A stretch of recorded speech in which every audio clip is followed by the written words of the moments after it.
they live a lot along here. And they're not working class people. They are people who dropped out of college because they thought it was stupid. And they're that sort of people. We would call them perhaps beatniks. But you see, the city doesn't like it because they aren't owning the right sort of cars, and therefore the local car salesman isn't doing business through them. They don't have lawns, and so nobody can sell them lawn mowers. They hardly use dishwashers, appliances of that kind. They don't need them. And also they wear blue jeans and things like that, and so the local dress shops feel a bit put out having these people around. And they live very simply. Well, you mustn't do that. You've got to live in a complicated way. You've got to have the kind of car, that identifies you as a person of substance and status and all that. So there's a great problem here in our society. Now, why is there this problem? There's always a very inconsiderable minority of these non-joiners or people who check out of the game. But you will find that insecure societies are the most intolerant of those who are non-joiners. They are so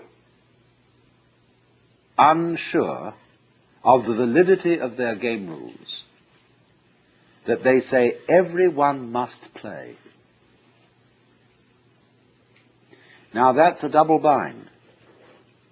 You can't say to a person, you must play, because what you're saying is you are required to do something which will be acceptable only if you do it voluntarily. You see? So everyone must play is the rule in the United States. And it's the rule in almost all Republican governments. I mean Republican in the sense of democratic. Because they're very uneasy. Because everybody is responsible. You mean you may try not to be and avoid it and say, oh, let the senators take care of it or the president. But theoretically, everyone's responsible. Now that's terrifying. See, it's all right when you know what's right. There is an aristocracy, there is the clergy, and they know what should be done, and they're used to ruling, you see. But now it's in your hands. You say, well, what are we going to do? Well, I think this way, and you think that way, and he thinks the other way. And so we're all unsettled. And therefore, we become more and more conformist. Individualism, rugged individualism, always leads to conformism, because people get scared. And so they herd together, and compounded with industrial society, mass production, etc. They all wear the same clothes, and they're sensible clothes that don't show the dirt too much. And we get duller and drabber, and with the exception of the Californian Revolution.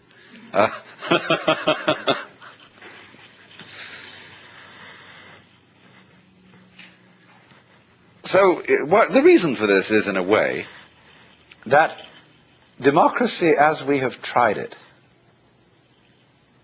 started out on the wrong foot. You see, in the scriptures, the Christian scriptures, it says everybody is equal in the sight of God. Now that's a mystical utterance. That means that from the standpoint of God, all people are divine and are playing their true function. And that is something that is true on a certain plane of consciousness. But come down a step and try to apply the mystical insight in the practical affairs of everyday life, and what do you get? You get a parody of mysticism. You get the idea not that everybody is equal in the sight of God, but that all people are equally inferior. And that's why all bureaucracies are rude, why the police are rude, and why you're made to wait in lines and are obstreperous income tax individuals and all that sort of person. Because everybody's a crook. Everybody's equally inferior. See, that becomes the parody of democracy. And that kind of society, watch out for it. It turns in a quick click into fascism because of its terror of the outsider. Now, a free and easy society loves outsiders. In fact, it's a little bad for the outsider's integrity, because he becomes the holy man, see? And people make salams and give him food and all that. They really take care of the outsider, because they know that man is doing for us what we haven't got the guts to do. That outsider who lives up there in the mountain is at the highest peak of human evolution. His consciousness is one with the divine. And great, just there is someone like that around. It makes you feel a little better. He has realized, he knows what it's all about. And so we need a number of those people. Even though they don't join our game, they tell us, you see, what you're doing is only a game. It's okay, I'm not going to condemn you, but it is only a game, and we up on that mountaintop are watching you.